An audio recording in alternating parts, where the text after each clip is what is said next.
ঢাকাসহ 4 বিভাগে বৃষ্টির পূর্বাভাস প্রবাহ। এতে সারা দেশেই অনুভূত হচ্ছে তীব্র গরম। আবহাওয়া অধিদপ্তর জানিয়েছেন, ঢাকাসহ দেশের 4টি বিভাগের দমকা বা জোরো হাওয়ার সহ বৃষ্টি বা বজ্রসহ বৃষ্টি হতে পারে।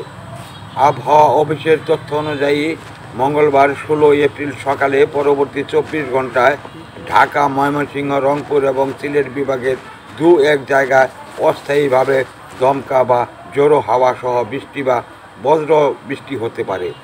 সেই সঙ্গে কোথাও কোথাও বিক্ষিপ্তভাবে শিলাবৃষ্টি হতে পারে।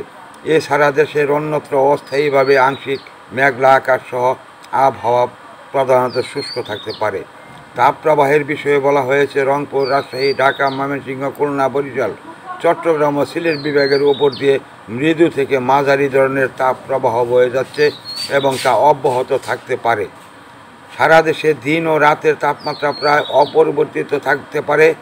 17 এপ্রিলের আবহাওয়া বিষয়ে বলা হয়েছে, তাপপ্রবাহ পরিস্থিতি দেশের কিছু কিছু জায়গা থেকে প্রশমিত হতে পারে। উত্তর পূর্বাঞ্চল ও দক্ষিণ পূর্বাঞ্চলের দিনের তাপমাত্রা সামান্য হ্রাস পেতে পারে।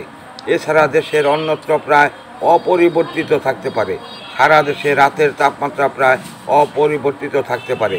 18 এপ্রিলের আবহাওয়া বিষয়ে বলা হয়েছে, চট্টগ্রাম এবং সিলেট বিভাগের দু-এক জায়গায় অস্থায়ীভাবে দমকা বা জোরো হাওয়া সহ বৃষ্টি বা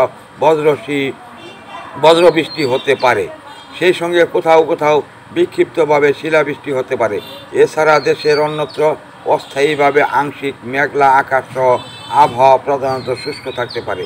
সারা দেশে দিন ও রাতের তাপমাত্রা প্রায় অপরিবর্তিত থাকতে পারে। এছাড়াও বর্ধিত 5 দিনের আবহাওয়া অবস্থা বলা হয়েছে, সামান্য পরিবর্তন হতে পারে। খবর ANB নিউজ।